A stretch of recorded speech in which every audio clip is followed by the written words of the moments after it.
When Benjamin Franklin exited the Constitutional Convention, he was asked by a woman, "Sir, what have you given us?"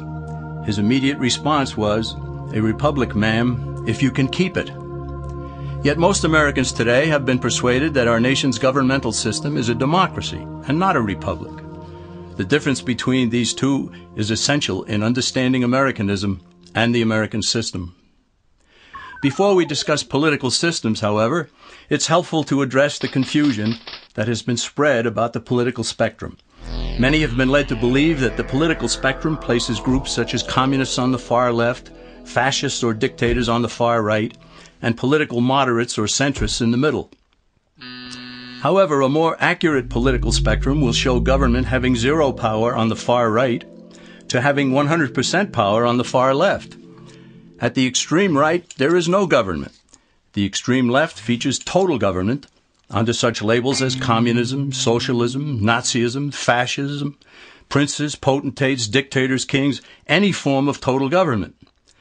Those who claim that Nazis and fascists are right-wing never define their terms. This amounts to spreading confusion. Toward the middle of the political spectrum can be found the type of government limited to its proper role of protecting the rights of the people. That's where the Constitution of the United States is. Those who advocate such a form of government are really constitutional moderates. So let's analyze the basic forms of government. They are monarchy or dictatorship ruled by one, oligarchy ruled by a few, democracy ruled by a majority, republic ruled by law, and anarchy, which is ruled by no one. In discussing these five, we'll see that they can be narrowed down to even fewer.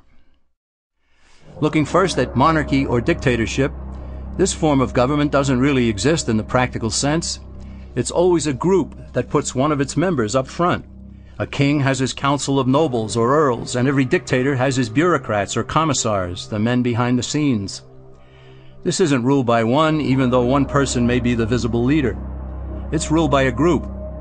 So let's eliminate monarchy, dictatorship, because it never truly exists. Oligarchy, which is ruled by a group, is the most common form of government in all history. And it is the most common form of government today. Most of the nations of the world are ruled by a powerful few, and therefore oligarchy remains. At the other end, we find anarchy, which means without government. Some people have looked over history and found that many of its worst crimes were committed by governments, so they decided that having no government might be a good idea.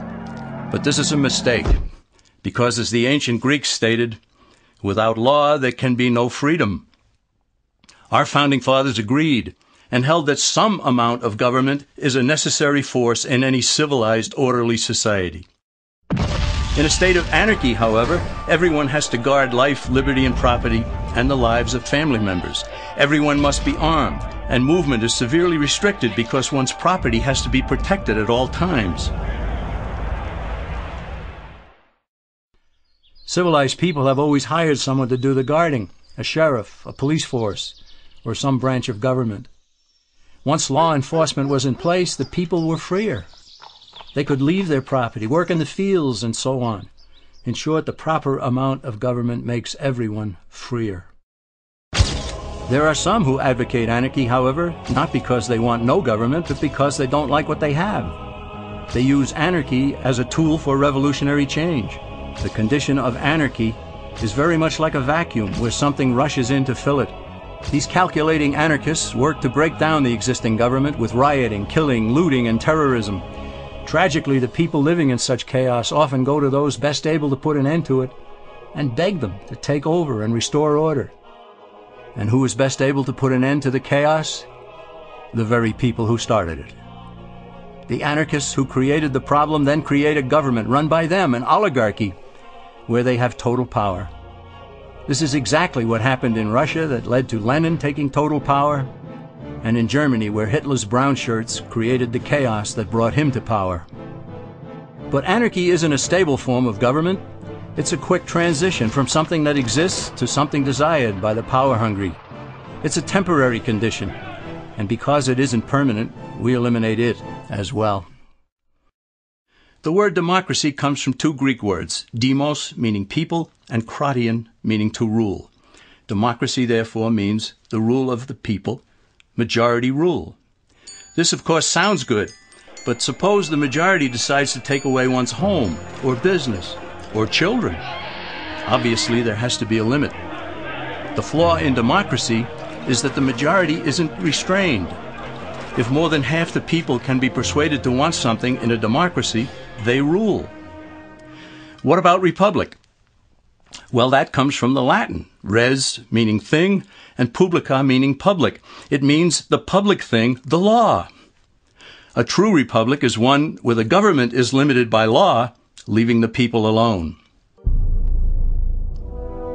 America's founders had a clean slate to write on. They could have set up an oligarchy. In fact, there were some who wanted George Washington to be their king.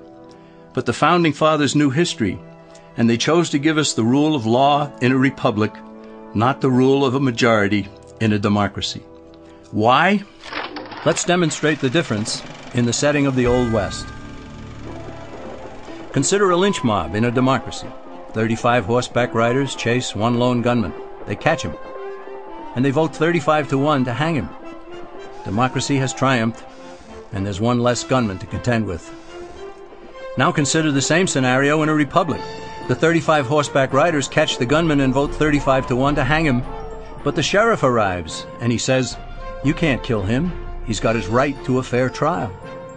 So they take the gunman back to town. A jury of his peers is selected, and they hear the evidence and the defense, and they decide if he shall hang. Does the jury even decide by majority rule? No, it has to be unanimous, or he goes free. The rights of the gunman aren't subject to majority rule, but to the law. This is the essence of a republic. Many Americans would be surprised to learn that the word democracy does not appear in the Declaration of Independence or the U.S. Constitution, nor does it appear in any of the constitutions of the 50 states. The founders did everything they could to keep us from having a democracy. James Madison, rightly known as the father of the Constitution, wrote in essay number 10 of the Federalist Papers, "Democracies have ever been spectacles of turbulence and contention, have ever been found incompatible with personal security or the rights of property, and have in general been as short in their lives as they have been violent in their deaths."